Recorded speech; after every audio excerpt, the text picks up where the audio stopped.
నలుగురు కోళ్ల ఫారాల ఓనర్లు కలిస్తే అంతా కోళ్ల గొడవే. పైగా ఇలాంటి కోడి మహాసభలు రోజు జరగవు. ఆస్ట్రేలియాలో ఉన్న రాయల్ కోళ్లన్నీ ఇక్కడికి చేరుకున్నాయి.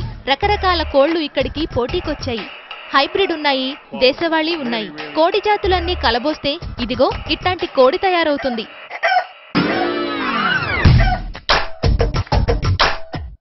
లేదా ఇట్లాంటి కోడి.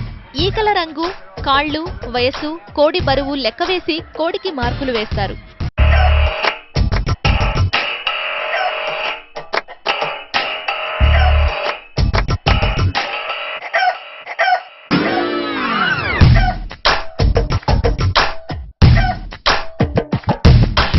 రెడ్ కార్పెట్ మీద రాజసంగా నడుచుకుంటూ వచ్చిన కోడిరాజే ఈనాటి విన్నర్.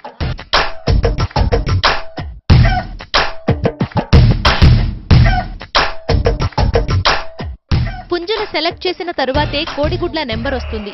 మళ్లీ ఇక్కడ కూడా గుడ్ల రంగు, రుచి, వాసనే మార్కులు తెచ్చిపెడతాయి. కోళ్లను పెంచడం పరీక్ష లాంటిదంటాడు ఒక ఓనరు. ఫెయిల్ అయితే మనమే వండుకు తినొచ్చంటాడు నవ్వుతూ.